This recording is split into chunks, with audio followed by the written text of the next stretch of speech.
find highly skilled people, very sharp, who are ready to learn and ready to share, and that's what's important for them. So that's why they support us.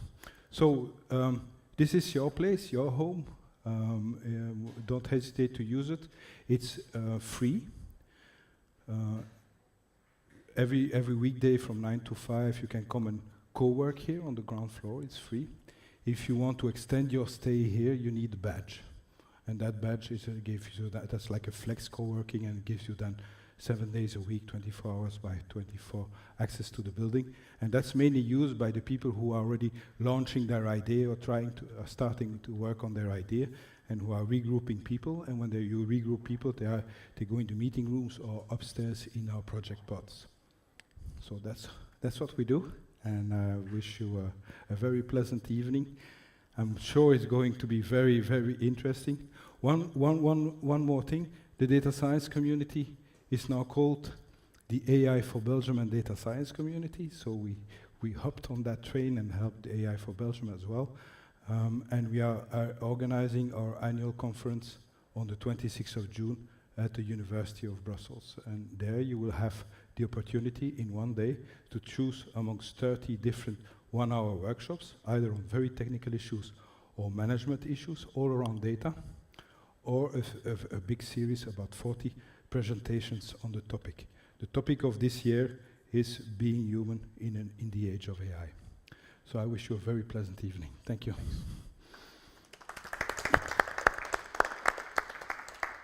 Okay, so I still have to intervene shortly to introduce Nathalie. Well, perhaps first, legal hackers, for the people who don't know what the legal hackers are, briefly. We are a community that is basically global in nature, because it started in Washington, somewhere between a lawyer and a tech guy who was talking to each other and saying the combination or the overlap of what we are doing is so big and we don't understand what the other one is doing. Shouldn't we do something to improve the knowledge of what the other party is doing in terms of technical skills on the one hand and legal skills on the other hand. And they promoted that as a legal hacker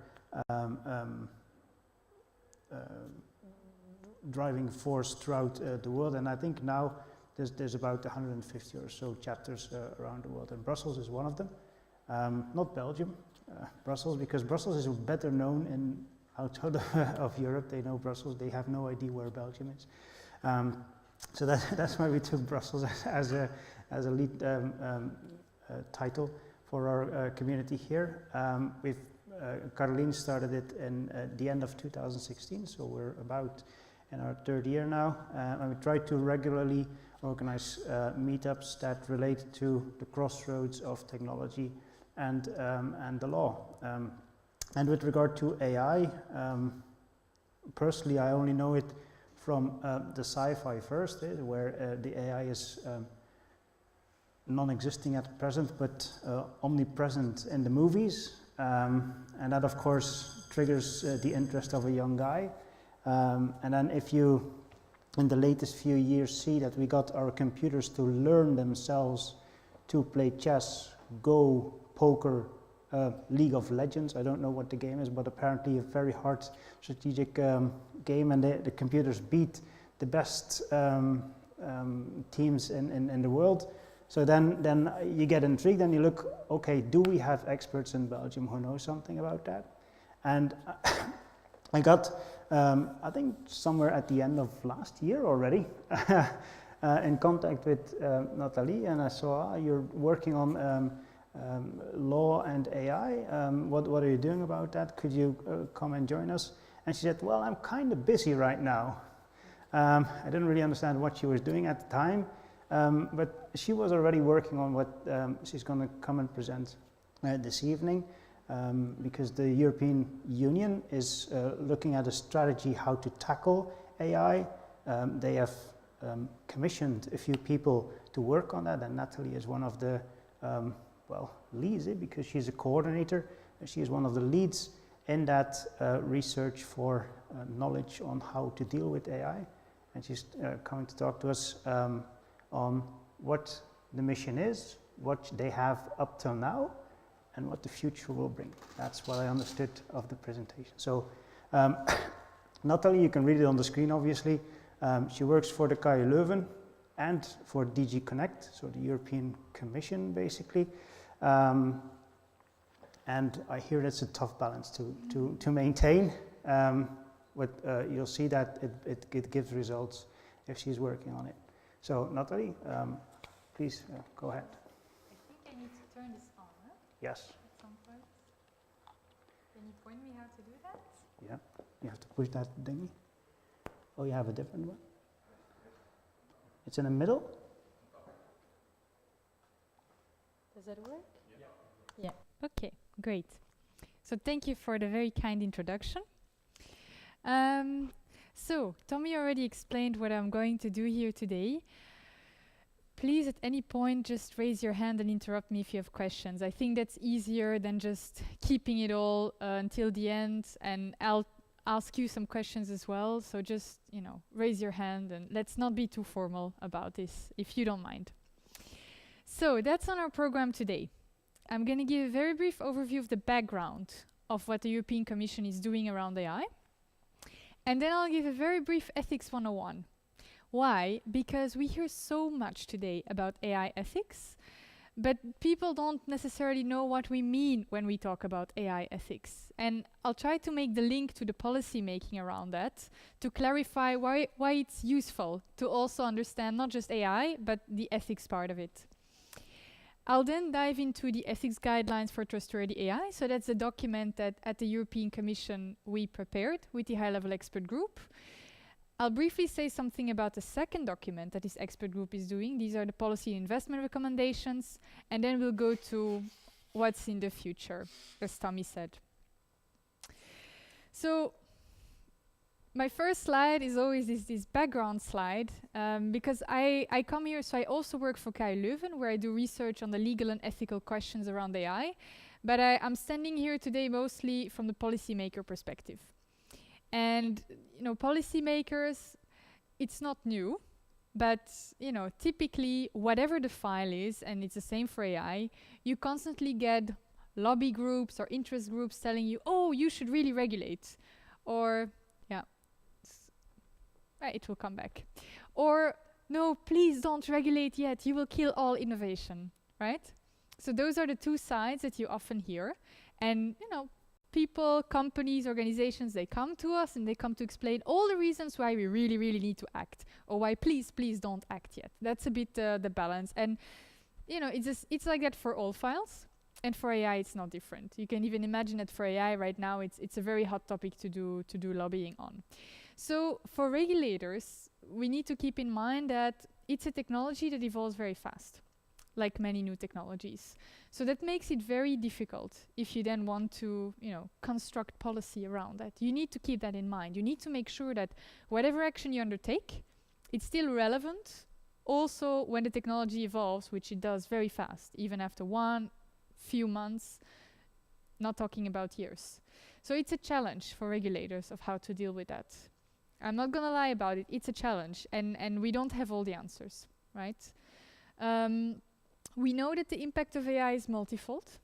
So it's great, that a lot of people are interested in AI from a technical, scientific perspective, and a lot of advances there. But we also know that it can have a potentially negative impact, to phrase it very carefully. And we know that impact can happen on different domains. So it can have legal impact, ethical impact, social impact, economic impact, psychological impact. And you need to try to map those different impacts if you want to do any policing in that domain, right? And that also means that you need people with the right skills to map that impact. So that we know. We also know that AI is context specific. The ethical issues that are raised by an AI system that recommends you a song will not be the same ethical issues as an AI system that recommends you, a treatment, a medical treatment that could potentially save your life or not, right? So it also doesn't make sense to apply hard rules which are the same for those two applications, for instance. But there might be some level of rules where you say, okay, this should apply for all AI systems, and the GDPR is actually a good example of that, because regardless of the sector or the area, the GDPR applies, right?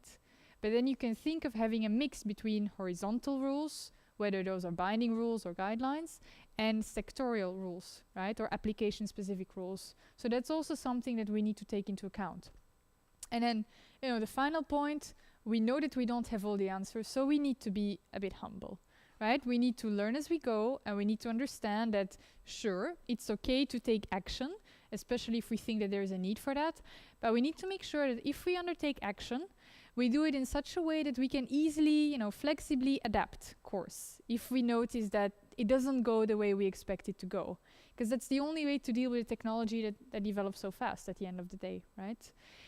And last point, and to me that's maybe one of the most important ones, we need a multi-stakeholder, multidisciplinary approach. You cannot tackle the challenges that AI brings or the opportunities that AI brings by only sitting in a closed circle of computer scientists or engineers or lawyers in between them. We need to bring those people together, because otherwise, as I said, you cannot do this mapping of all the impacts. Because the action that you take from the legal perspective will have consequences from an innovation perspective, from a social perspective. So if we want to be smart about this, which we have to be, we need to bring all those areas of expertise together, and we need to have people talking to each other and finding a common language, because that's perhaps the most difficult. Figuratively, finding a common language between peoples of different disciplines. Is that something typically European to take that approach? Because I can imagine that Americans, and particularly Trump, wouldn't mind making mistakes, and multi-stakeholder, if he's able to tweet about it. Is that something typically European? The multi-stakeholder, yes. So the multi-stakeholder, it's a model that is applied, more generally in the European Union. We have this approach that for every piece of legislation that is adopted, for instance, there is a stakeholder consultation. And the idea is then to reach a wide number of stakeholders from different areas who then give feedback on whether it makes sense or not for their application or for their sector. Our expert group is very diverse. You also have expert groups consisting of only lawyers, if it's really a legal problem that they want to look at. But then in one way or another, they do try to get also the feedback of others. What is less typically traditionally European is this approach that I mentioned, where we need to be humble, we need to learn as we go, and we need to not act too fast with regulation, because let's say the cliché is that China and the US, they develop technology and they deploy technology, and Europe regulates technology, right? So that is not very European to first see step by step. Let's try things, let's pilot things, let's see how it goes. On the other hand, if there is a need to act, it makes sense to act, and it makes sense to make binding regulation. And with the GDPR, a lot of people said that Europe was completely crazy to adopt any binding regulation on it, that it would kill all innovation, that Europe can only regulate. But now countries around the world are thinking about adopting their own GDPR. So yes and no, I would say. EU strategy on AI. So this one came out last year in April 2018, and it consists of 3 pillars. You might already be familiar with that. So the idea was to have a holistic approach, to tackle all these pillars at the same time. So the first pillar, which is also very important for what is happening here actually, is boosting the uptake of AI. That means boosting innovation, investment, bringing also investment together at member state level to leverage that, but also ensuring that companies and organizations have the competences, have the skills, have the know-how to do that. So how many of you are familiar with the term digital innovation hubs? So this is also something that fits into that picture. Those are hubs across member states that are meant to offer advice, guidance, help, also especially to smaller companies on how they could use AI or other digital technologies, how it can help them to digitalize, to make their own business model more efficient. So this is something that fits under that one. Because if you compare the development and use of AI in Europe with how it happens in China or in the US, we are very far behind. Right? It's not a secret.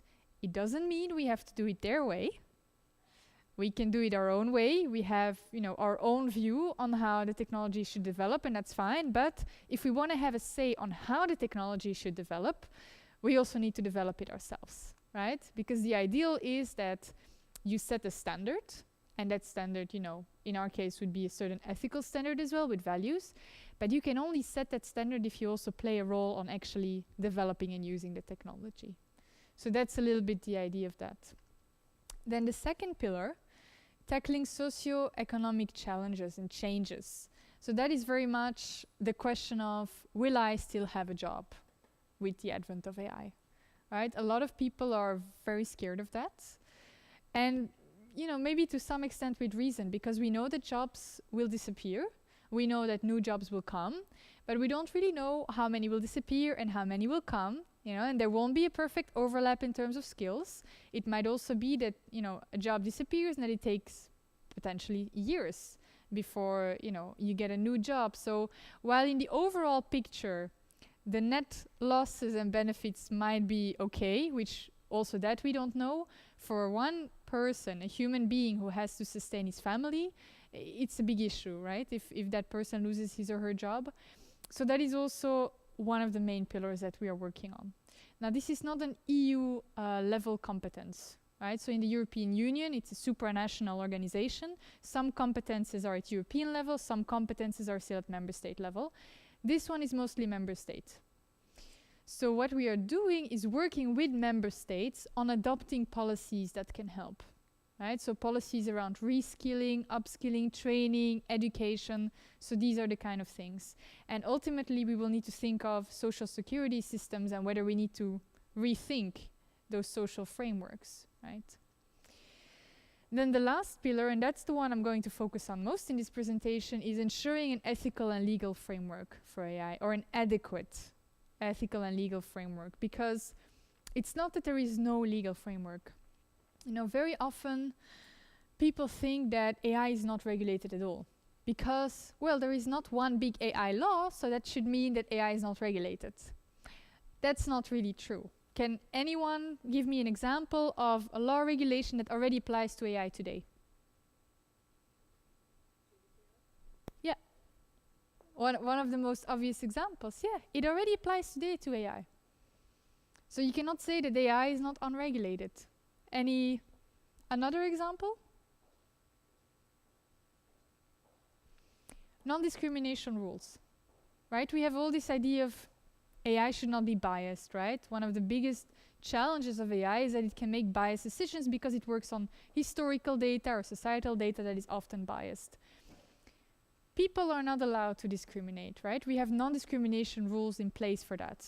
We have that on European level, we have that on national level, we have that, concretely for the workplace, we have that for many different areas. But that also applies to AI in the sense that it applies to the people who develop and use AI. So I cannot hide behind an AI system when I make a discriminatory decision for someone, right? So that already exists. Now the question is, of course, one rather of enforcement. Because that is what is difficult, especially when we talk about bias, right? Because you need to know that it exists, and you need to know how to enforce it.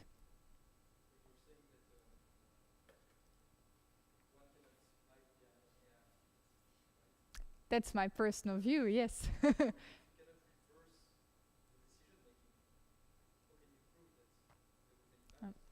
So that's what I say, it's a question of enforcement. So let me rephrase, it's not that one cannot, but one should not.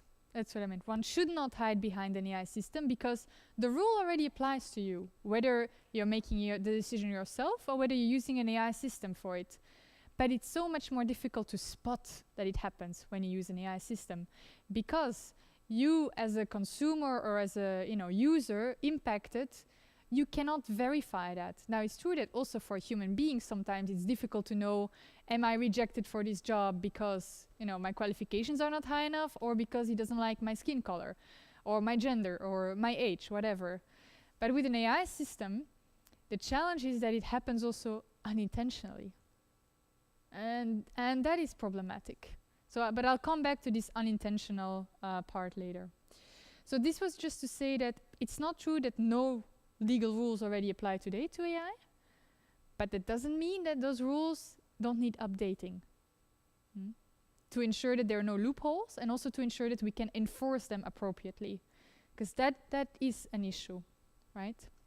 And it's in that context, so especially the third pillar, that we set up a high-level expert group on artificial intelligence that I'll talk about later. Another background point that is quite important, coordination with member states. In Europe, we have all those different member states, still 28 at this moment, and we are much stronger if we leverage our efforts, right, at European level and make actions collectively, or at least coordinate what kind of actions we do. This is especially true in terms of investments, but also, for instance, for research, right? If we can couple our research centers and create networks of networks, we have more of a chance, I'll put it that way, than if we just stay at our own national level. So that's something that the Commission is trying to do.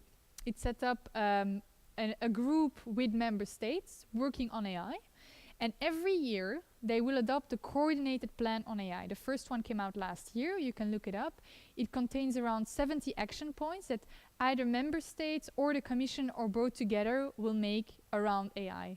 And it tackles all these three pillars, right? So it's not just action on investment, it's also on what do we need in terms of data, infrastructure, skills, and potentially regulation, right? So it tries to cover all of that. And each year, this plan is revised to take new impactful actions. So that's also something that we're doing. So in this third pillar, there's a lot going on, and there's much more than you will see on this slide, but just a few things that I would like to touch upon. So we also set up an expert group, for instance, that looks into safety and liability. Those are also rules that already apply to AI systems today, but also rules that might need an update, right? For safety, we know that AI can actually help a lot to make, for instance, the work environment much more safe, but it can also have a negative impact. So we need to make sure that the safety standards are still up to date for AI systems. The same with liability. There it's also a question of how do you interpret the current liability rules when you apply them to AI systems, right? Because do they apply to the product itself? Who do you make liable? Because often an AI system is complex and it consists of different components that come from, different people. And if I'm a user and I bought an AI system and I teach it bad language, so to say, am I liable? Is it the producer liable who allows the AI system to learn bad words? There are a lot of questions there. But these questions are important to solve, because if I, as a producer, don't know that I will not be held liable for everything that the user does with it, am I even going to put the system on the market, right? So those are questions that we need to find out what we do with them. And there will be interpretative guidance on this liability framework coming soon. Then another big one is the European AI Alliance. Who of you is familiar with the European AI Alliance? Not many people. So when you walk out of this meeting later, you Google the European AI Alliance, you register, it's for free. Basically, it's an online platform. It's a multi-stakeholder platform that brings together citizens, organizations, for-profit, not-for-profit, academia, so researchers. And the idea is, first of all, to inform through the alliance of the actions that the Commission is undertaking in AI. But more importantly, it's a forum for input. So if you have a paper or a document related to AI that you want to upload there and share with the community, it counts over 3,000 members by now. Or if you want to share an idea for policy making, you say, I think it's really important, for instance, that we set up a certification system for AI systems. You can put it there on the forum, and you can engage into a discussion with members of the expert group, with the Commission, and especially with other people of the community. So it's kind of trying to gather stakeholders around AI policy in Europe. So if that interests you at all, consider becoming a member. It's very easy and it's useful to stay up to date and to give your input. And the last bullet point, I'll also dive into a bit deeper. There are issues at national level, there are issues at European level, but a lot of the challenges that AI poses are global.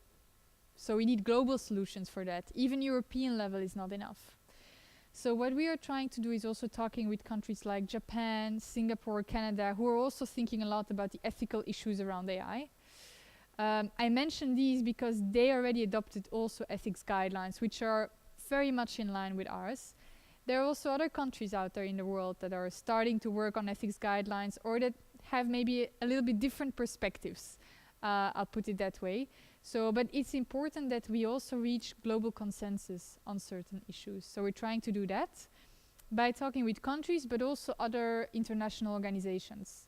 So the OECD recently adopted guidelines on AI. UNESCO said it's going to work on AI guidelines. It's very in to work on AI ethics guidelines for the moment. So those will not be the only ones that you will encounter. But that's also one of the reasons why the European Commission said, let's do something at the European level. Because we also saw that a lot of member states started to adopt, their own ethics framework. And the idea is nice, of course, because it's important to take that into account. But if you want to have a single European market and make sure that my product that I produce in Belgium can be used in France or in Germany and is not held to other ethical standards, then it's better to do something at European level. That was a little bit the reasoning behind it. So, yes?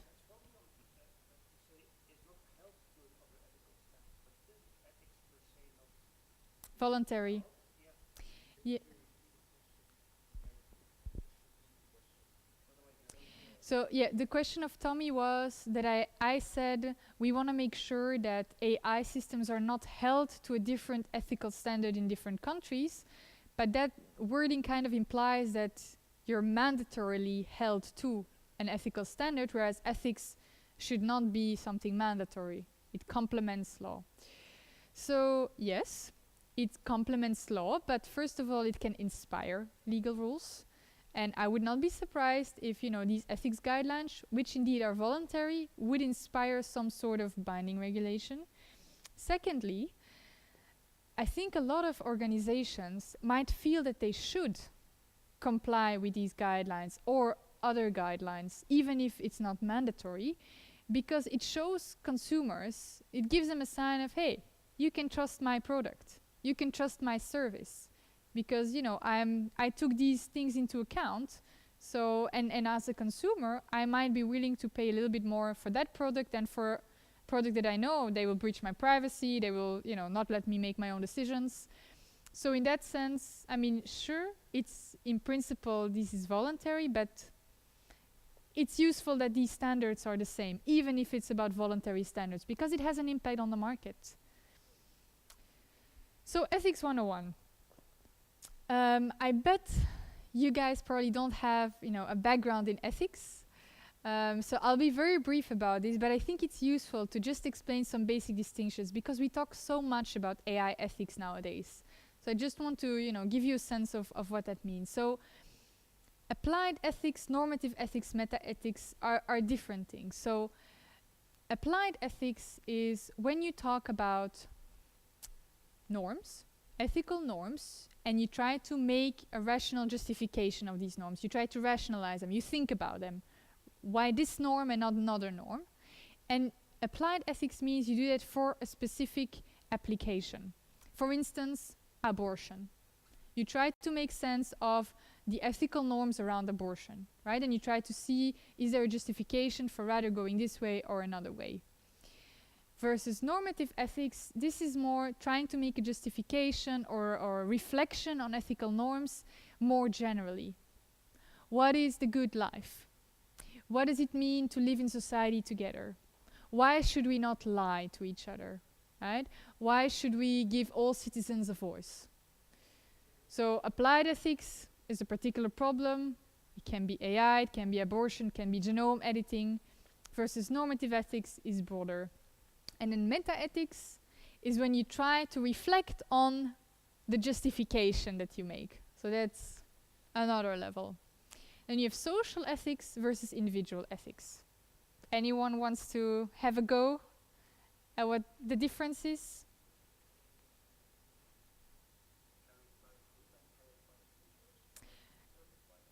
Yeah, more than determined, it would rather be what are the norms that we think we should apply when we are in a social context, right? So what are the norms that apply between neighbors, in society, democracy? versus individual ethics. What are the norms that I think I should apply to myself? What is the good life for me? What is a right or a wrong action when it comes to my individual life?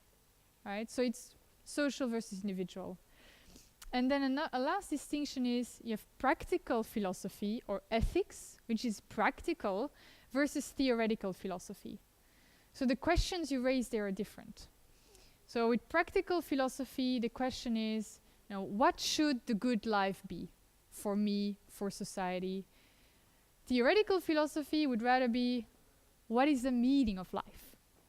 Right? What does it mean to be a human being? So you see, it's much more theoretical, which is also a whole philosophical branch. When we talk about AI ethics, and that's why I'm doing this whole little story, we are talking about ethics or practical philosophy. It can be looked at from a social or an individual perspective. We are talking about applied ethics. So we apply our reasoning on ethical norms to a particular area, which is artificial intelligence. Okay? Now, throughout history, there have been many ethical theories. I put on the slide the 3 big ones that you probably already heard of. There have been many others, and there are many subcategories under these. But these are important when we think about how we want to also apply them to AI and how we want to live in a world with AI. So just to go over them briefly. Deontologism is all about what is the rule, a moral rule that you need to obey. It's closely associated with Kant. You probably heard of Kant already, our dear Immanuel Kant. And for him, the right approach, or the right ethical approach, is you follow a moral duty that you have.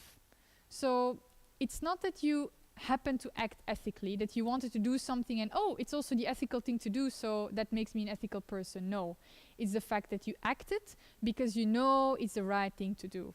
You have a moral duty to act. And it's about following the rule, whatever the consequence. So to put it to the extreme, if there is a rule that says you should not lie, which we as a society kind of agree that it's a good rule, you should always apply it. And so Kant has also been ridiculized a little bit, because you can say, well, that means that if there is a murderer in front of your door with a knife and asks, where is your wife? You should not lie, right? So it's maybe a bit extremist, but for him it's really all about the rule, because it's principle-based. We don't care about the consequences. And that has an impact also when we talk about AI, because with artificial intelligence, the hope is a little bit that to some extent we can code legal and ethical rules into an AI system. We don't really know what the consequences will be necessarily, right? So just make that reflection.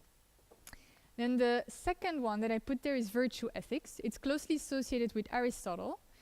And the virtue ethics approach is, ethics, it's something that you practice, it's a habit, and you become better and better at it. So it's by making time and time again, being faced with an ethical dilemma or with a decision that you have to make and thinking, okay, what is the right ethical approach that I take here? That is how you become an ethical person. You need to practice it. You need to, be immersed in a situation and think, what is the best approach? What is the middle between 2 extremes? That's a little bit the thinking behind that. If we link that to, for instance, AI policy making, you would say that if we would regulate everything, regulate what an AI system, what you can and cannot do with an AI system, you just follow the rule. But you don't get to practice anymore. You don't get to really make the reflection of, in this case, what would be the right thing to do. So how would you still have the freedom to become an ethical person? You need a little bit of freedom in order to make that reflection, right? Otherwise, you just, bam, you follow the rule. You don't even ask the question, is this ethical to do or not? And then we turn into a society that just blindly follows rules, hopefully good ones, I don't know. So that's also something to keep in mind. Then the third big theory, consequentialism, it's the opposite than the first one in a way, because it's all about the consequences, right? We only evaluate the value, the worth of an act if we think that the consequences of that act are ethically valuable or correct, as opposed to another one. It's closely linked with utilitarianism, for instance. Okay? And that again also has implications, because in AI you set a certain goal, right? You try to optimize reaching a certain goal or consequence, but you don't really know how the system will get to that goal. And I mean, there are websites, funny websites, which try to document, you know, the kind of loopholes that AI systems sometimes take in order to reach a certain goal, right? So that's also something that is nice to think of. There are many more ethical theories, and I think there is not going to be one, truthfully one, that will give us an answer, but it's useful to be aware of these theories, so that because they give a rational explanation of why rather going for this than another approach, and you should be able to combine them maybe in different situations. Maybe let me stress that ethics is not about saying, ooh, my gut tells me that we should go for that. It's really about, you know, finding these moral intuitions, but then finding a rational explanation for them. And too often in the ethical debate, you know, you see statements being made on, oh, that's not ethical, or that's the right way to do, but you don't see the justification for that. That's not ethics.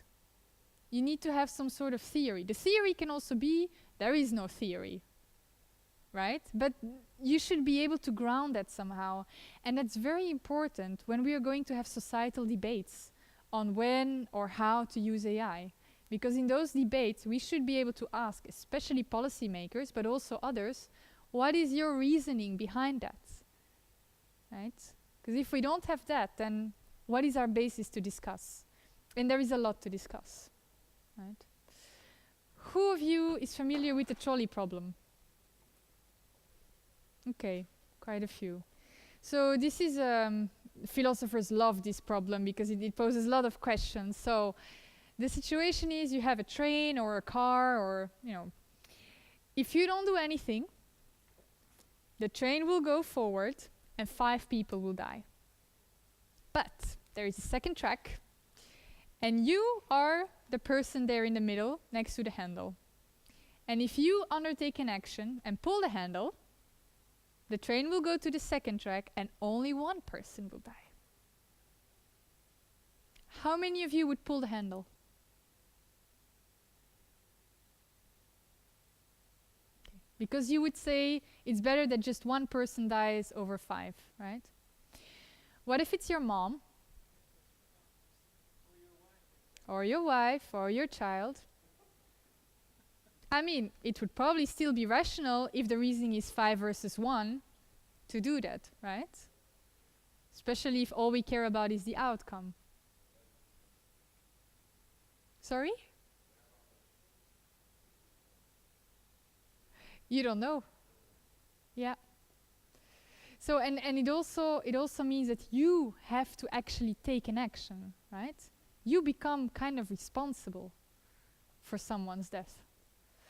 So you can imagine philosophers love this because it raises so many questions. Now, newly, this has started to become relevant or quasi-relevant for AI systems. Why? Autonomous vehicles. Now, they're not there yet, autonomous vehicles, fully autonomous vehicles. And you know, despite giving this example, it's a little bit of a fake example. It shows that people who are building cars or AI systems more generally, they will have to code some decisions into the technology. So they will have to ask themselves also questions of what is the consequence of this and this action. So there will be some ethical thinking there. But today we are not yet in the situation that cars drive fully autonomously and would need to make that decision. But maybe one day they will. Now then another reasoning is, yes, okay, but imagine it's not a self-driving car, but it's you behind the wheel. Do you know what you would do in that situation? Like you have the split of a second and you need to decide whether you go left or right. Probably you would know in the moment itself, or you would not, you know, rationally think, but you know, your instincts would do something. So there are people who said, let's just randomize whatever the car should do in such a situation, because there is no But that's not really ethical either. It's not a really ethical reasoning, but Are you familiar with the... Yeah.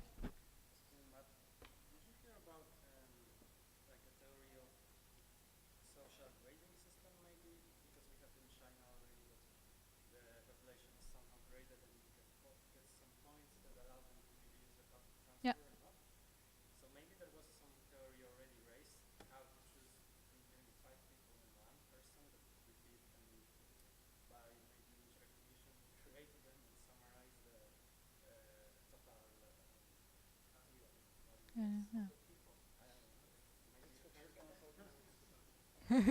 You anticipate what I'm going to say. Yeah. So in fact, there is a moral machine experiment. You can Google moral machine. It's pretty interesting. It's researchers at MIT that started it, but also a few others. And what they try to do with this problem of who should I kill, the 5 or the 1, or your mom, or your friends, they try to gather data from millions of people on this issue, millions of people living in 150 or so different countries. They build a website for this. They let you experiment with the website. You can go, you can click, and decide the option that you would take. And you can play with it a little bit. So here in the example, they, for instance, ask who would you kill, or who should the autonomous car kill? The old person or the kid? Yeah, in that case, there is no, you're not in the car. But there is another example of that, yeah.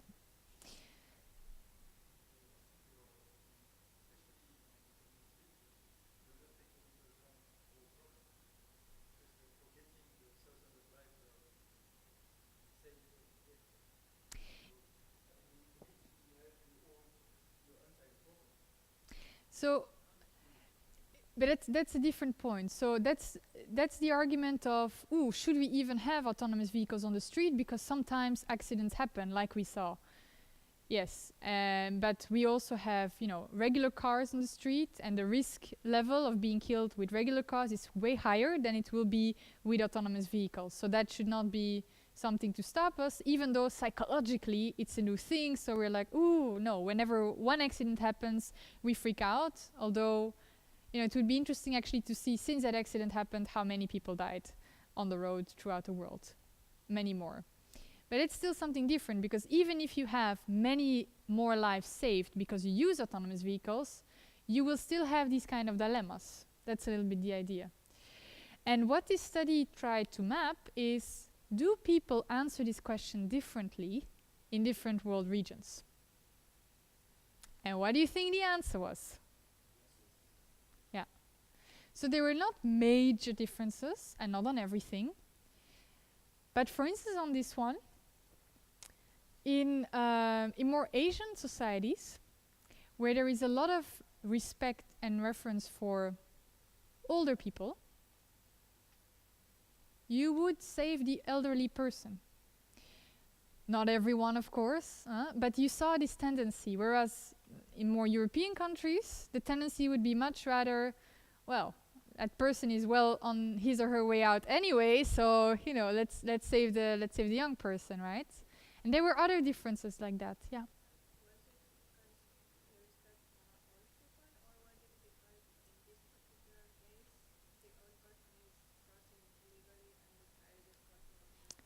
So they did so many different instances where, they crossed legally or illegally, or they put the old person versus a child, or the old person versus 2 adults.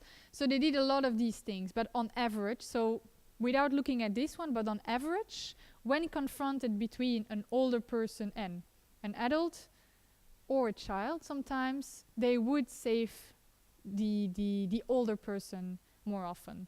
And again, this is in the margin, right? So it's not that all of them opted for that all the time, but it showed these type of tendencies.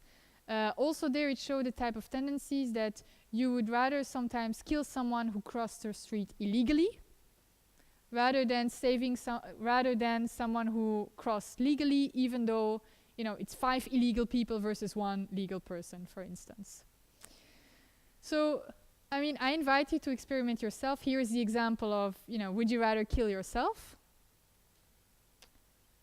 Or would we, if we agree with, the few people there who agree that I would pull the handle because I would rather save 5 versus 1, actually what we would want then in this situation is ask car producers to program the car as such that if confronted with this situation, it kills its driver.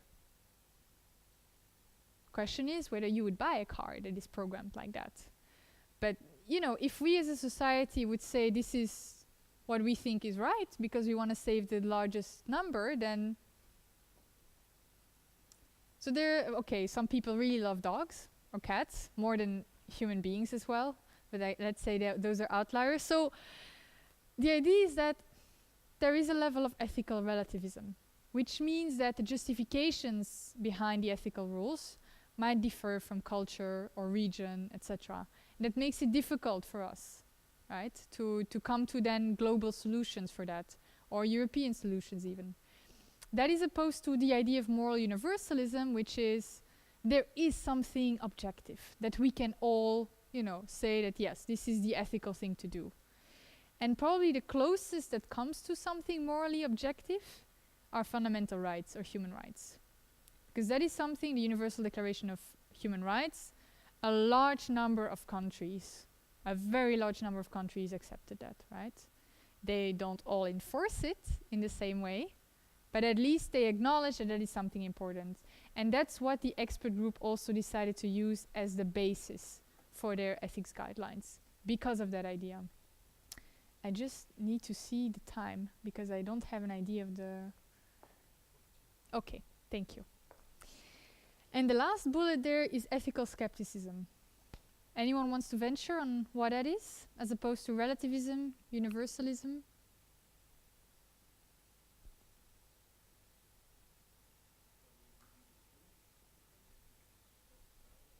Yeah, there is no justification.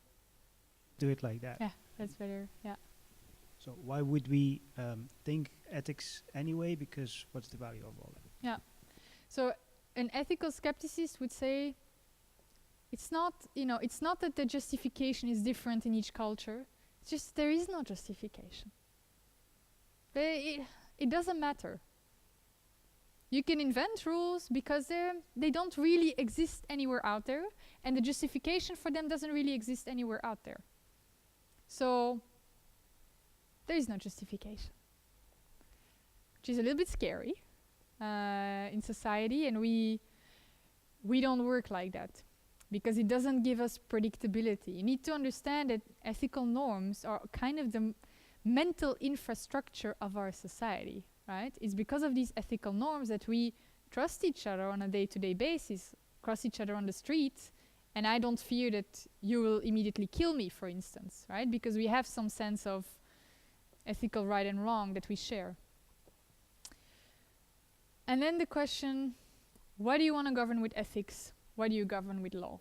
Right? That will be a question that will be very relevant for policymakers as we go along, because there are some things that would be prone to regulation. There are some things where we might not be ready to regulate yet, or it's not necessary to regulate it, and that we would maybe rather leave for ethics. So that's also an open question. Now, more quickly on the high-level expert group. So it consisted of 52 experts. I coordinated them. And as you see, they come from diverse backgrounds. Industry, it counted bigger companies, smaller companies from different sectors. Academia, professors in law, ethics, philosophy, psychology, engineering, computer science, bit of everything. And then civil society, consumer organization, trade union, NGOs, fundamental rights agencies, a bit of everything. So quite... Sorry? No creative people? What do you mean with creative? Musicians, artists.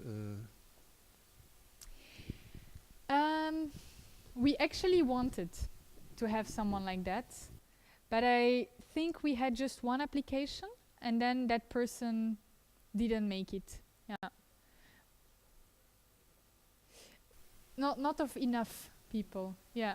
Although on the European AI Alliance now we do have people talking a lot about AI and art, which is quite nice. Yeah. So a pretty diverse group, even without a musician. So pretty difficult to, bring them all together, talk the same language, and try to find consensus around something as easy as ethics for AI, right? And they have 2 deliverables. Beside the guidelines that came out, they also have policy and investment recommendations. So on how to make Europe also competitive in AI. And what kind of more regulatory issues might need to be dealt with beside the guidelines which are voluntary, non-binding. And of course they interact with the alliance. Yes? So these 2 are just 2 action points out of the 70 of the entire yearly action? They're actually not part of this yearly coordinated plan. They're part of the strategy which came out in April. So in April you had the big strategy with the 3 pillars that I explained. As part of that strategy we said we need to coordinate member states. We will start adopting an annual plan. That's one thing. We need to understand better the ethical issues. We will set up a high-level expert group on AI and we will give it 2 documents to work on. Guidelines and recommendations. The guidelines are meant for AI practitioners, so developers, deployers of AI. The recommendations are meant for the Commission and for member states. What are the actions they should undertake? And the group also interacts with the European AI Alliance. So that's why I'm saying if you're interested in that, become a member and consider contributing in that sense. So for the guidelines, that's the process. We had a first draft ready in December. There was a consultation. We got about 500 people who commented on that. Quite substantive comments often, which was great because it meant they really engaged with the text. Less great if you were the one who had to go through all of these comments. We had then a revised document in March, handed it over to the European Commission because it's not a commission, it's an independent expert group, right? It was appointed by the Commission. But the Commission liked this document. So they then adopted a communication on AI in which they said, look, we welcome this work and we support the 7 key requirements that the experts propose that AI systems should meet. And we warmly encourage all stakeholders, organizations to try to implement these requirements somehow, right? What's in these guidelines? First of all, the term that they use is trustworthy AI and not ethical AI. And that is because the experts said it's not just about being ethical. And now we come back to the example I gave at the very beginning. You can have the best ethical intentions. For instance, your intention is, when I hire a person, I want to take more objective decisions. Because I know that I'm biased and my buddy is biased because he likes pretty girls, whatever, right? We know that human beings are biased and AI systems can help us to make less biased decisions. So I will use an AI system to go through all the CVs and put candidates forward. Good ethical intentions, but because I use historical data, I can have bias. And I can actually have maybe an even more or a less, but still a biased decision coming out of that AI system. Unintentionally. It's not because I wanted to discriminate, right? So that is an issue. And that's why the group said, first of all, AI needs to be lawful. Because there are rules in place and it needs to respect these legal rules. Second, it needs to be ethical. It needs to comply with our ethical principles and values. But it also needs to be robust. And then we very much come also to the technical part of it. You need to ensure your technical robustness. The quality, the integrity of your data. Did you check for biases? Right? Did you ensure that your AI system cannot just be hacked? Because, okay, good intentions, but if someone can just take all the data out of it, you also have a problem, right? So it's these 3 elements, 3 components that they found important.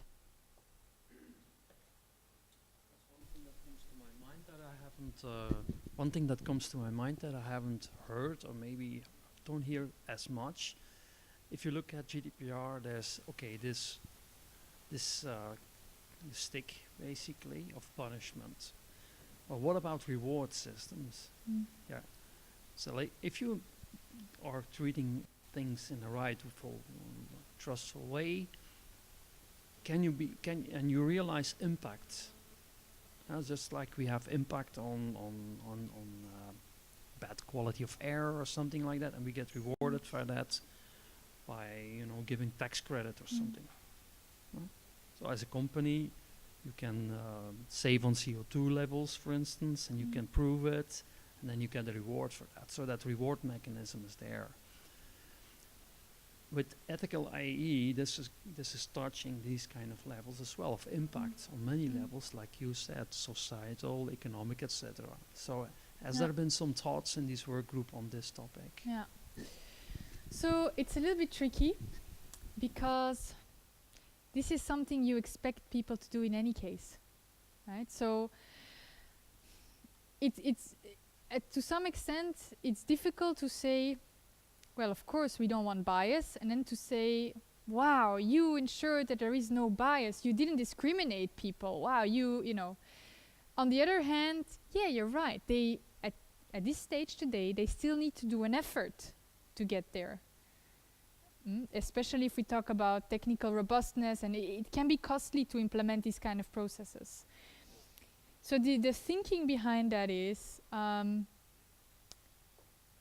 if you go through these guidelines, if you apply that, if you make the effort, you can tell your consumers and your customers, my AI is ethical, buy my AI, and that can become a competitive advantage for you. And that can distinguish you and the efforts you made from someone who didn't do that. Then the question is, of course, how do you make that visible, right? How can I as a consumer know that you did all these efforts? Yes, it's like a label, a quality label, like you mentioned before. And you as a, let's say, a company, can acquire points as an impact score, like they do it on other levels. And if they can prove that accumulated effort, has benefits towards consumer, towards competitors, to compare to the lawmakers, which can, or let's say not lawmakers, but politicians or whatever, creating a law which enhances or stimulates this behavior. So that's an idea that is going around a lot, a sort of trustworthy AI label. Not everyone is a fan of that, because some people say, well, first of all, if you do that, you also need to have a mechanism that can then verify with those companies whether they actually did that. Because otherwise, it's a PR exercise, right? Provide with GDPR also you prove your compliance. This thing is a lot more complex. That's it. And you still, you have to prove on so many different levels that you are compliant. So. And that is a big difficulty, because first of all, with the GDPR, we have the DPAs. Do we have an equivalent for AI? Not today. Because it's about more than just privacy. That's the thing. Privacy is one aspect. So that's the first issue. Second issue, it's one thing to, try to comply with the GDPR, which are, legal rules, even though also some open issues there. But how do you prove compliance with ethical rules? How can you verify that kind of compliance? How can you check that? Because typically for a label or a certification, you need some sort of standards or concrete criteria that can then be checked by an independent authority that gives you the label of the standard. So while people think it is a good idea, and there are some voices going towards that, also on the European AI Alliance, and I think it's not a bad idea to post it there, because it shows that someone else also thinks it's a good idea, and that will make the ball rolling again. To do that in practice, it's going to be very difficult, because you need to basically invent a new oversight mechanism, which scares a lot of people, and you need to give that oversight mechanism the competences, the technical competences as well, and so the criteria, the standards on evaluating that. So, and that is going to be a challenge. Yeah, particularly with this kind of mechanism, what you see with GDPR as well, and many other systems in our world, it stands or falls with the actual checking, right? Yeah. And since we do sample checking and not even very statistically significant mostly, there's a lot of room for abuse. And that's why quite a lot of consumer I like the reward system more, because you could say everybody is supposed to be ethical, right? So that's right. But then you reward the ones who are actually doing a great effort and and stand out. But then you would still need to verify that. Only the ones that are being awarded. But on what basis do you award them? That's to be defined. Yeah, but that can be done by the public more than an authority. Because one of the issues is that the public doesn't necessarily know very well. So it's, yeah. I mean, to me, the two things here, they pose similar questions. Maybe it can be a little bit easier to do it that way, but still, you would need to do the whole reflection on what are the criteria, right? And it's tricky.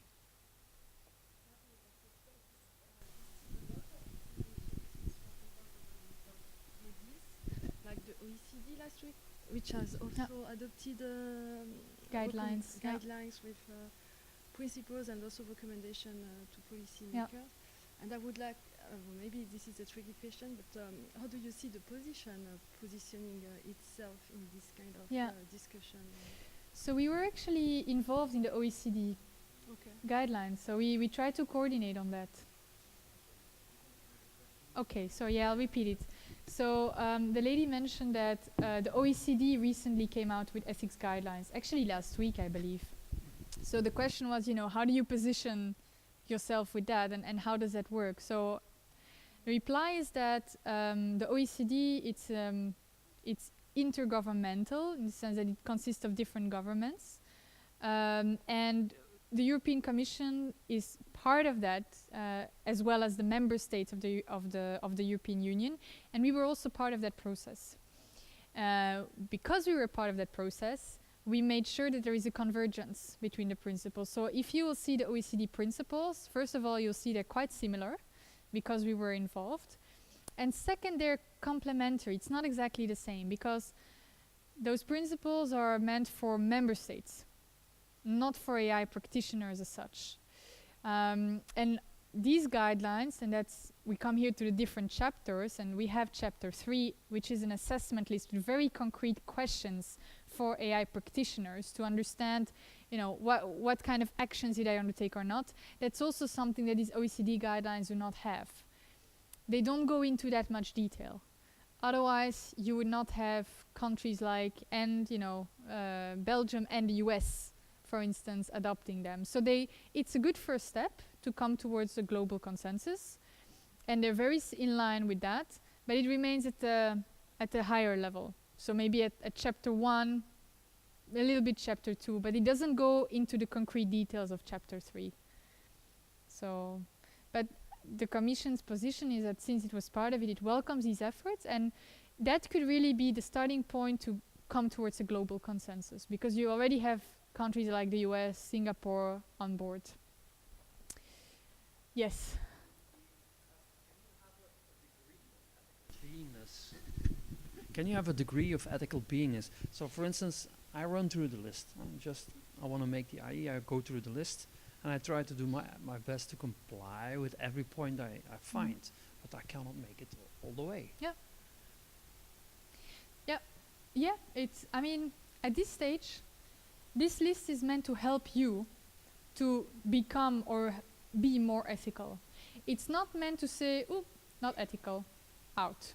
Yes, ethical, because it's not going to be black and white, especially not at this stage. Honestly, I think it's impossible at this stage for any organization to be able to comply with all of these things. Maybe the Googles or the Microsoft that have big teams that can work on it, but even they, also because there are some ambiguous questions in there that are not black and white. And at this stage, the purpose is not to say, yes, you're good, yes, you're bad. What we're trying to do now is to understand to which extent is this list helpful to you. So we're assessing the assessment list. We're not assessing compliance level of companies. But in that sense, yes, there is probably a range to which, you can say, yeah, I already do these things, and there are still points that I need to work on, for instance. But that is, that's your thing. We're not going to come and assess you. Well, I hope so, because it sounds like creating a new religion, and the more points you get, the better salvation you have. Do you want to go in that direction? Anyway, that's a side remark. On the issue of do we need global organizational mechanisms, OECD or whatever. Is there something similar on how to say it, major capital level or or city level? I know, for instance, that San Francisco has taken certain bylaws, local laws, to avoid using face recognition for the police force. So that's on a local or in Europe, not that I'm aware of. I know that there have been also some cities who adopted their own AI strategies. So you do have action on regional level. But for these ethical aspects, not that I'm aware of, no. And to some extent, it would be more desirable that there is something, as I said, digital single market, something more horizontal. And I guess you could have both, right? You could have probably a horizontal layer and then specifications tailored to your specific context, because from one city to another you can also have different issues, right? But at this stage, not that I'm aware of. Yeah. Are there any other geos or continents or countries that already have something that they are using? Other countries that have ethics like guidelines? USA or China? Or Japan. actually Japan has ethics guidelines. Canada has something close. Singapore has ethics guidelines. Dubai has ethics guidelines. China is working on ethics guidelines, so I heard last week. So yeah, there are a number of companies who are coming up with that, and that's also why the OECD, try to pull these together and try to find something similar. Now, China is not part of the OECD, and UNESCO is now trying to do the same, but UNESCO has China but not the US. So, but yes, a lot of countries are starting to develop that, and that's why on my previous slide I said we are in close interaction with at least those countries where there is some affinity, because it makes sense to, and actually they're pretty similar. I mean, none of them have this practical assessment list that we have, because we really insisted on making it operational. But when you look at the principles, we can live with them. The reason I asked is because China and US are the front leaders of AI development. So and they don't have anything. No, so or the US... China is now starting. China is now starting, but they might be a bit different, their ethical principles. For the US, it's actually mostly from the industry driven. So it's industry who is adopting their own guidelines because the government is not doing it. Now, they did adopt the OECD guidelines. So they're now saying, we adopted the OECD guidelines. But again, as I said, it's level 1, level 2. So it's not detailed, it's high-level principles. And Chatham House rules, probably the only reason why they did that, it's being filmed, that's okay. But one of the reasons why they might have done it, I'll put it that way because I don't know, there is kind of a fear that if Europe is the first one who has ethics guidelines, like the GDPR, Europe will set the standard. So it's in their interest to actually join OECD, UNESCO, or other initiatives, because this way they're part of the gang, right? And it's still high level. Now, I think it's a very good thing that they adopted that, also because we worked on the OECD guidelines, and there's proper material in there, but they don't go to the operational level. And it's clever to do that, because they can say we have something. It's not very operational though. But that might still come, right? Early days in general, yeah.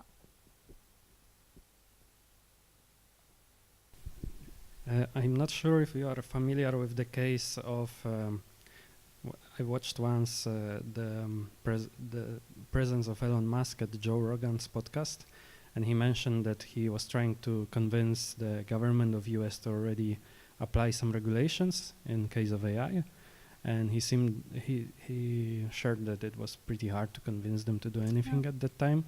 So he summarized it that it's already too late, and for sure there will be people dying because of that. Do you think that it really is the case that's already too late, or there is still a chance to properly prepare for the future? It's a tough question because there is a high level of uncertainty. With Elon Musk, I think he's not, when he talks about people dying, he's not necessarily thinking of regulating bias or even facial recognition, but rather regulating a potential more super intelligence or and I frankly don't know whether that's going to be there or not, and if so, I also don't know how far away that is. I just know that for policymakers, it's very difficult to regulate something that doesn't exist yet. So you can, of course, try to anticipate that to a certain extent, but whether it would be effective to already create regulation around that. Now, one of the things you could say is, well, you could adopt regulation on prohibiting research into artificial general intelligence, right? You could say we just prohibit even working on that. Is that going to be effective? We know that in China they will keep on doing it. We know that in the US they'll keep on doing it. And we know that in many other countries they would keep on doing it. So in a sense, what we're trying to do with these ethics guidelines, which is, you know, starting small, voluntary, is already to set a certain framework of in which you would like these systems to operate. So I don't know whether it's too late, but I know that at this stage this is the best we can do. And we will learn as we go, and we might, you know, adopt binding regulation for some areas when we learn that this is the right thing to do. But for those kind of issues, I don't see a solution yet.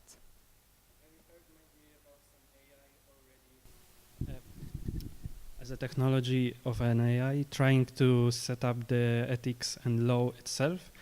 I know that here in Brussels there is a EU Datathon. I'm not so sure about what it exactly tackles, but is there already some system that actually can regulate the law a little bit and try to help to write the rules for regulate itself? Yes. Yeah. So I'm not a technical expert in AI, but I would say no. You can, to some extent, you can try to code. And I wouldn't even say ethical, but maybe let's say really legal rules into AI systems. Even in no AI systems, but in other systems, if you think about this technology, I would be always so frustrated about that. A DVD player who doesn't play DVDs that come from another country because they're copyright protected. It's already a sort of implementing regulation into technology, right? So you could think of something like that for AI systems. But it's a very clear thing. If you want to implement respect human dignity, how would you do that, right? And in a way, one of the big issues with AI systems is that they're too stupid today to have their own ethics, because the idea would be that if they're really, you know, so smart as human beings and they would also be able to adopt ethical rules, we wouldn't have an issue. Our issues is because of the fact that they're stupid. They don't recognize that they're biased. They don't recognize that they can do harm because they're just tools that we are programming, right? Okay, I'll move on a little bit because I think we are running a bit late. These are the 4 principles, relatively high level. You can read all about them. I'm not going to dwell into that, but as you see, you know, relatively high level ethical principles. And these are based on the fundamental rights, because as I said, the experts try to take fundamental rights as a sort of, you know, foundation for the guidelines, because this is something that is already quite accepted. From these 4 principles, they derived 7 key requirements that AI systems should meet in order to be trustworthy. Many of these requirements are to some extent already touched upon in law as well, right? Maybe not fully, maybe the law needs to be updated, maybe there would need to be new rules, but so that's the framework. And the idea is to go over these requirements throughout the system's life cycle, so from the very design phase. You don't just build your AI system and then at the very end say, ooh, does it comply with these requirements? You check that at the very beginning. You try to take that into account because this way you can try to design it into your system. Exactly. Ethics by design, privacy by design, security by design, that whole thing. How would that look in a quantum computer? Sorry, Ina? How in a quantum computing environment? That's a good question. Because with quantum, obviously, there is no trace on how it derives its solutions. I mean, So you need, the only way you can do this is filtering, which is limiting the output. So, again, not a technical expert, but there are also some people who say similar reasoning to black box AI systems or deep learning systems, right? They say you cannot have an explanation. We don't know what a system does. Okay, but you're not going to tell me that you cannot put inside an oversight mechanism. That you try to map to which extent is it important that I or human being intervenes when a decision is being taken. You cannot tell me that you're not going to do checks on technical robustness and safety, even if you have a black box. Privacy, you know which data goes in, you know which data you're training the system on, and you can, verify the output, even if you don't know what's happening in between. Transparency.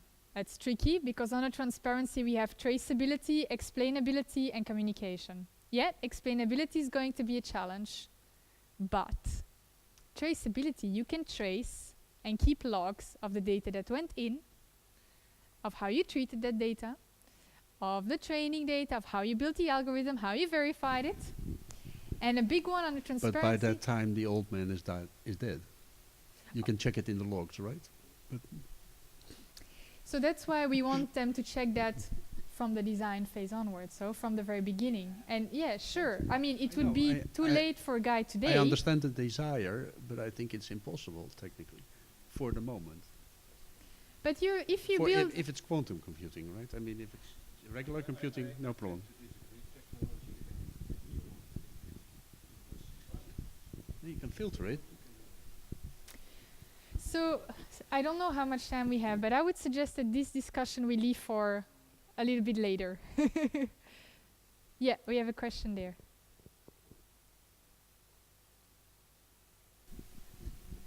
Well, I'm seeing that there is no separate requirement like gender equality, or is it included Diversity. in the diversity? But there is no separate one, because I mean, as you know, one of the UN sustainability goals is the gender equality. So there is no gender mainstreaming in terms of. So gender. So if you read the document, gender comes forth into the fairness and the diversity, but in multiple ways. So it means ensuring that your data is inclusive. And ensuring that your decisions are fair and take into account. The reason that you don't have there just gender is because with the expert group they said, yeah, gender is important, but you should also not discriminate based on age or disability. We also had someone from a disability advocacy group there. So it's very important, but it's not a requirement as such, because it belongs to ensuring that there is no bias, that you take that into account. So I just explained the fifth one. Then societal and environmental well-being. Try to ensure that your AI is also environmental friendly. We know that it uses up a lot of energy. When you store data, it's a lot of energy. So I mean, sure, you need to balance there, but who cares that we have ethical AI systems if we don't have a planet anymore, right? That's the idea. And then finally, accountability. Did you ensure a mechanism for redress? Right? If you want to contest the AI decision, if it impacts you, can an individual try to contest it, right? What are the solutions there? Did you ensure that someone is accountable for that decision? Right, that you cannot hide behind, oh, it's not me, it's the AI system that took that decision. So, what we're doing right now is we started a pilot phase for the assessment list. So that's the third chapter. In the third chapter, for each of these 7 requirements that you saw, we have a set of questions that is aimed to help developers and deployers on verifying whether or not they took the right steps. And we want to understand, for different sectors, for different AI applications, for organizations of different sizes, also for smaller ones. Is this helpful? Is this set of questions complete? Are there questions that are just not relevant? For instance, maybe there is no interaction with the consumer and many questions might not be relevant in the first place, so it would be too burdensome to ask certain things. Are the questions clearly formulated, right? Is there ambiguity in them? So what we're doing now, we're launching this piloting because we want to assess the assessment list. We want to understand how can we improve the current assessment list. And for that, we need people who develop AI, who deploy AI, organizations, to give us feedback on the assessment list. You can register online. There will be an online survey. You fill it in, and the questions will be, you know, is this questionnaire complete? Are these questions irrelevant for you? You know, just to get a sense of feedback. We'll launch this on the 26th of June. There'll be an event. There will also be then the survey that will come online, and this will run until sometime in November. And then based on that feedback, we will have a revised assessment list in early 2020, right?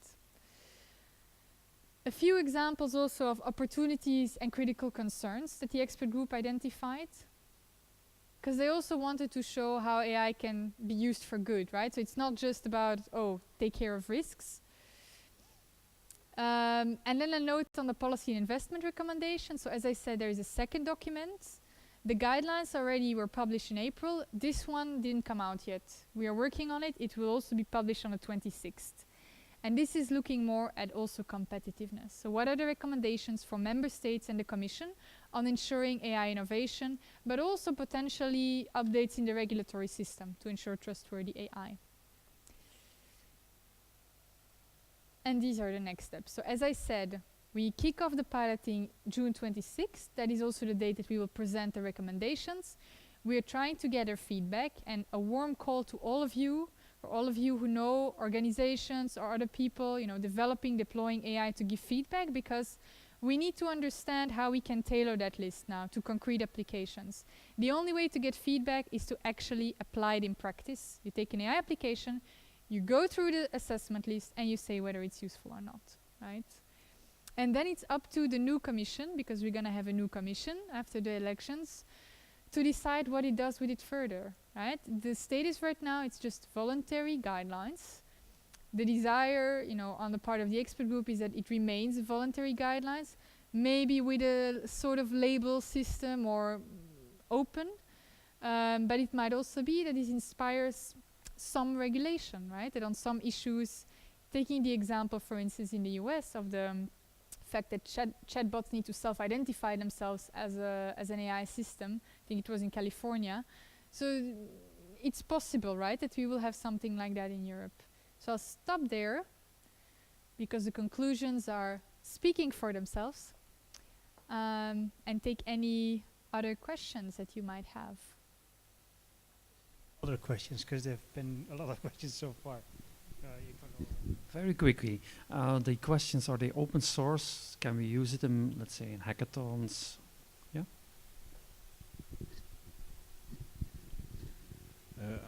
I'm curious to hear if there is a difference in applicability if it's, for instance, for military deployment.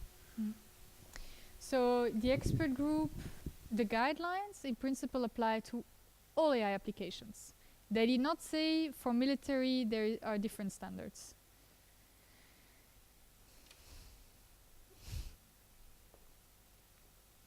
Some concerns with that, I can see it on your face.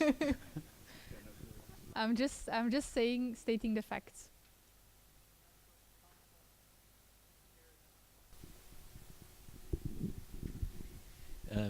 Do you see already some examples of AI systems that kind of breach these requirements? Do you have, while you're working through them, and say, oh, maybe this one is not so good, or maybe this one are better? So I don't work with AI systems, but I think, you know, if you look at some examples that we heard in the media, let's say the Amazon AI system that was actually used to try to get more objective decision makings into hiring, it discriminated against women because they used historical data. There were less women working there, so obviously it was an easy one, in fact, to think of, but nobody thought of that. So that's an example. And I guess there are many others out there. And again, I think it's, I wouldn't at this stage say that breach the guidelines, because it's, But you know, they're outside of Yeah, the ethical I think, ideas. yeah, I think it's difficult at this stage to comply with all of them. Because one of the things also that we have in there is communication. And I think that's a very important one. Is saying, you know, when you put an AI system on the market or you deploy it, also communicate on what are the limitations of that AI system. The capabilities, but also the limitations. Which could also be, what is the level of accuracy that this AI system has? And this is not something, I mean, organizations are trying to be more transparent about how a certain decision is reached or how, but we are not there yet. And it would be surprising if we're there yet, because then you wouldn't really need those guidelines maybe. So the idea is now to understand through the piloting phase, where are we, right? And how can we implement it? Because, I mean, we worked on it hard and we have this assessment list, but it's still a bit of an open question how good that assessment list is and how much it captures really what you want to be implemented. Yeah. Yeah, question.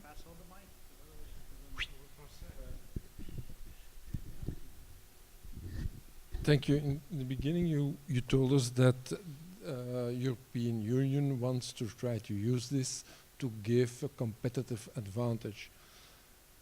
There are many different possibilities to have competitive advantages. I was very interested what the EU thinks. And is there also thought about the ones who fully ignore all of this and take that as an advantage, as you got some member countries who do that with tax law or with some other loopholes in order to get regional advantages? Yeah. Is that because I think the whole picture is Yeah.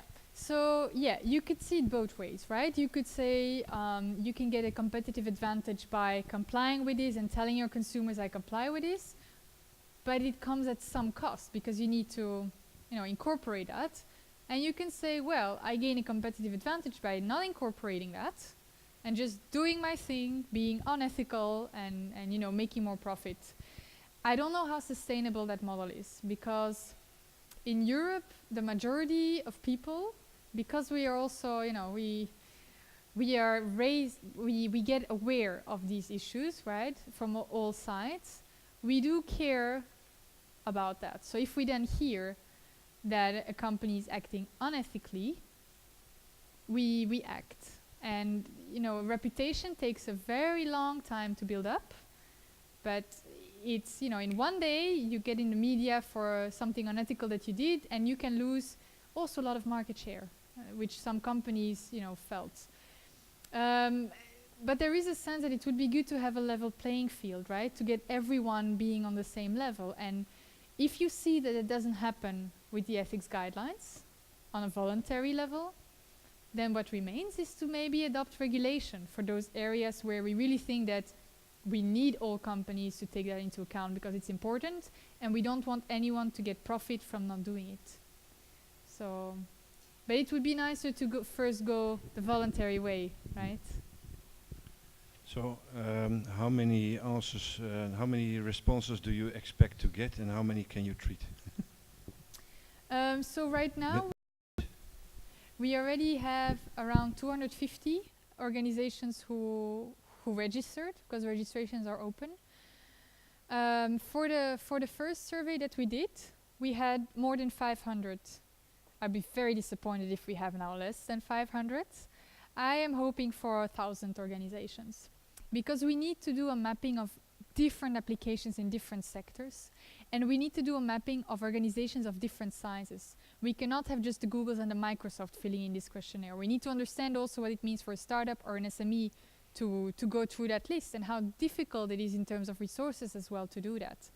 And we will dedicate the resources for that on our end to go through this list and to then make the assessment to see how this can be improved, because it's valuable information. Not just to update the assessment list, but it's also valuable information for policymakers on whether they should, you know, go a little bit tighter, because it doesn't make sense to just leave it to the voluntary. So it's very useful. Don't worry about how difficult it will be to analyze that. I won't be the one doing it this time, so go for it.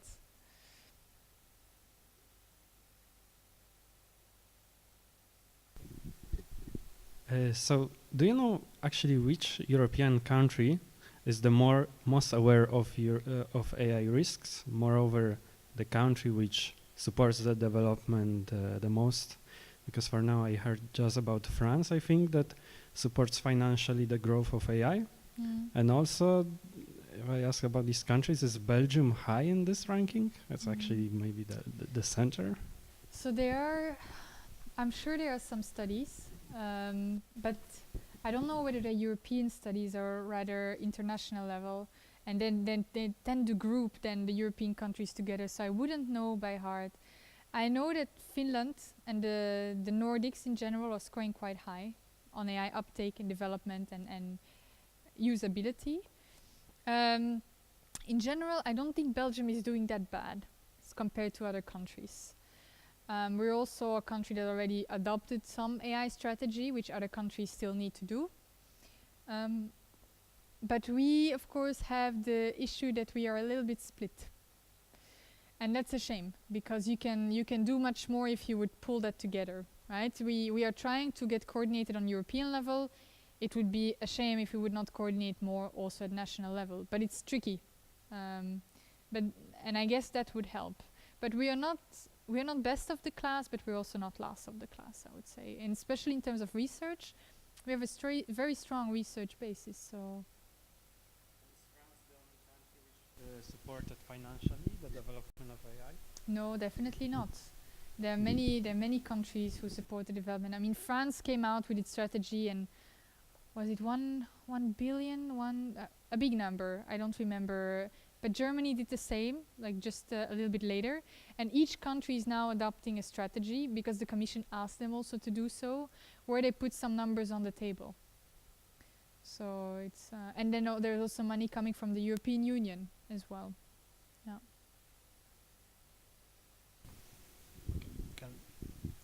I think you can leave the rest for when we have a drink. There's a few other announcements to be made. I'm going to try to do it with this mic.